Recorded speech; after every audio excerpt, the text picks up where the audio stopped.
देवउठनी एकादशी है। संपूर्ण भारत की भूमि पर, संपूर्ण विश्व में आज भगवान कृष्ण, शालिग्राम जी भगवान और तुलसा मैया का मंगल विवाह हो रहा है। संपूर्ण विश्व में, पूरी भारत की भूमि पर पूरे सनातनी भाई बहन आज शालिग्राम जी के साथ में, लड्डू गोपाल जी के साथ में, भगवान नारायण के साथ में तुलसी जी का मंगल विवाह करेंगे। हम भी चाहते हैं कि आप भी मंगल विवाह करें, पर निवेदन है आप भी भीष्म पितामह जैसे आज भगवान से कह देना, भोलेनाथ मैं भी अपनी बुद्धि रूपी बेटी को तुझे समर्पित कर रहा हूँ। एक कर्म गति के कारण तू लूट बैठी, इतनी अच्छी थी, इतनी बढ़िया थी, पर केवल तेरे ललाट पर जो लिखा हुआ था कर्म की गति का खेल लिखा हुआ था, उसने तुझे अच्छे से बुरा बना दिया। मेरा निवेदन भीकन गांव की इस पावन धरा से, घर घर में चल रही शिव महापुराण से, आस्था चैनल फेसबुक पे सुन रहे सारी बहू बेटियां और माताओं से कि ना सास बुरी होती है ना बहू बुरी होती है।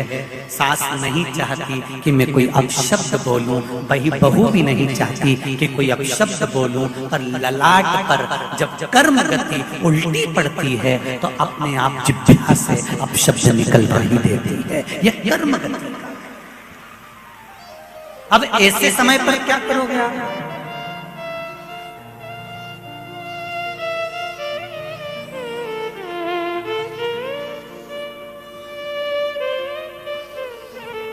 ऐसे समय पर क्या किया जाए? कार्तिक महीने में 2 वस्त्र की महत्वता होती है।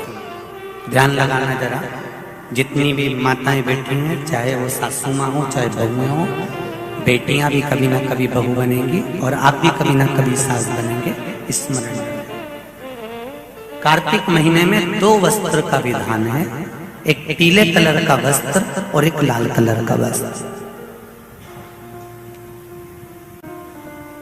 एक पीला वस्त्र है, एक लाल वस्त्र।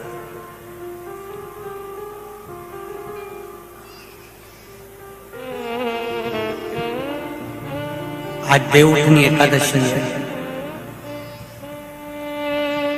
ऐसी कोई माता नहीं होगी जो अपने घर में तुलसी जी का पूजन नहीं करे।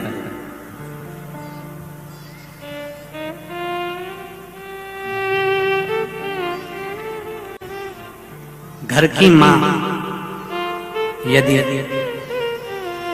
आज देवउठनी एकादशी के दिन लाल वस्त्र, बैकुंठ, वैसे तो 25 का महत्व बताया गया है स्कंद पुराण में, जो 5 दिन पीछे के होते हैं। आंवला नवमी से जो क्रम 25 का चालू होता है, पूर्णिमा तक, बैकुंठ चतुर्दशी के क्रम तक, उसका जो महत्व, इन 5 दिनों की महत्वता वैसे स्कंद पुराण में कही गई है, पर आप समझें उसको। लाल वस्त्र अगर कार्तिक महीने में तुलसा महारानी पर ओढ़ाया जाता है और वही वस्त्र बाद में रख लिया जाता है संभाल कर, तो उस घर में किसी कर्म गति के कारण भी अगर अपशब्द निकल रहे होते हैं तो वो अपशब्द वो वस्त्र रोक लेता है। वो वस्त्र रोकता है। कौन सा वस्त्र? लाल वस्त्र, पीला वस्त्र।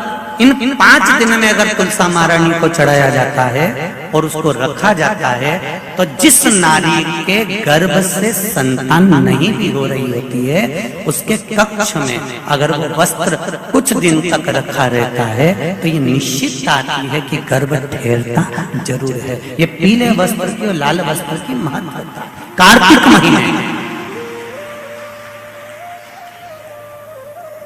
अब कई माताएं कहती हैं कि हमारे पास में लाल वस्त्र नहीं है, हमारे पास में इतना नहीं है, तो लाल कलर का लच्छा भी तो आता है, नाड़ा। बोलो आता है कि नहीं आता? लाल तुम्हारे घर में सिलाई करने का लाल कलर का धागा तो होगा, होगा ना कि नहीं होगा? लाल कलर का लच्छा तो होगा, नहीं होगा सफेद कलर का धागा तो होगा, उसको कंकु में लाल करना। पर उस वस्त्र की महत्वता को हम समझें।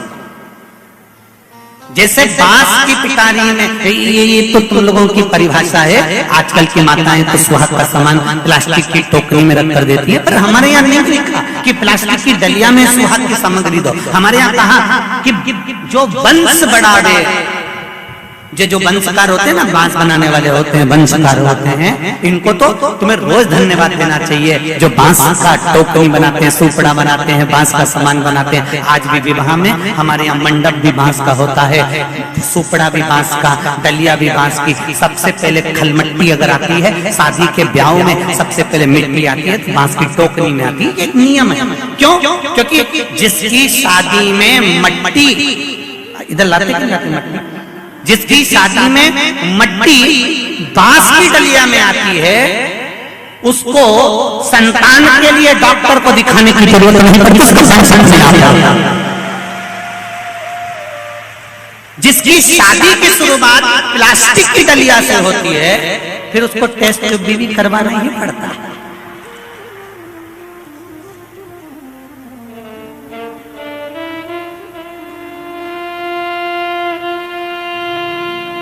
ये कुछ हमारे शास्त्रों के नियम है। अब आप उसको समझो ना समझो, चाहे उसके ऊपर हंसो, चाहे कुछ भी करो। आप चाहो तो थोड़े दिन बाद कह देना, बताओ शिवर वाला महाराज तो पगले जैसी बात करता है, तो उसमें कोई दिक्कत वाली बात नहीं है।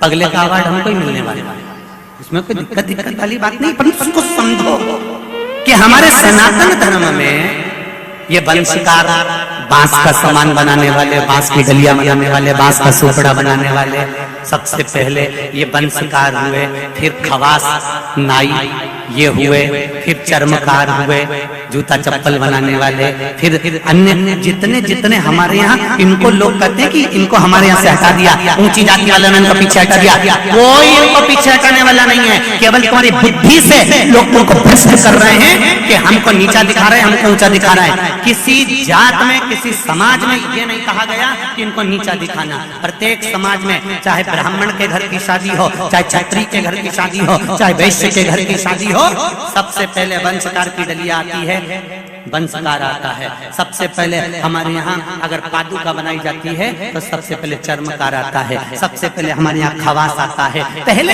इनको लाकर बिठाया जाता है। पहले संबंध भी सेठ खुद नहीं जाता था करने के लिए, खवास जाता था, वंशकार जाता था, ये जाते थे, संबंध पक्का कर कर आते थे और शादी हो जाती थी। ना लड़का देखता ना लड़की देखती। ये सब बाद में चालू हुआ। अब दुनिया के लोगों ने अपनी राजनीति को अखाड़ा बनाने के लिए कह दिया कि ये समाज नीची हो गई, ये समाज ऊंची हो गई, इसको पिछड़ा में कर दिया, इसको उसमें कर दिया। कोई नहीं कर रहा किसी को। भगवान की ये पोथी रखी है शिव महापुराण की, जिस पे रखी है, इसके 4 पाए, 1 2 3 और ये 4, ब्राह्मण क्षत्रिय वैश्य शूद्र, ये 4 पाए पर मेरी शिव महापुराण की पोथी रखी हुई है। कोई साधारण व्यापार में अगर तकलीफ हो, कमाई अच्छी नहीं हो रही हो, व्यापार नहीं चल रहा हो, तो निवेदन करूंगा कि किसी के चक्कर में मत पड़ना, कहीं जाकर पूछना मत ही। केवल देव उठनी एकादशी के दिन, जो अभी आने वाली है कार्तिक के महीने में देव उठनी एकादशी, इस दिन एक सिक्का, जब रात्रि को आप तुलसी जी की पूजन करें, ठाकुर जी की पूजन करें, एक सिक्का उसको नीचे रखकर उसको भगवान को विराजमान कर कर, तुलसी माता या शालिग्राम जी को विराजमान कर कर फिर पूजन करना। सुबह ब्रह्म मुहूर्त में 4 बजे जब आप देवता को उठाएं, वहां पर जब लीपन करें और उठाने जाएं, उस गन्ने की झोपड़ी के अंदर, तो वो सिक्के को अपने पल्लू में डालकर हल्दी की कटोरी में भरकर दुकान में, व्यापार में, व्यवसाय में रख दें। अगली एकादशी तक बताना जरूर कि कितना लाभ मिला।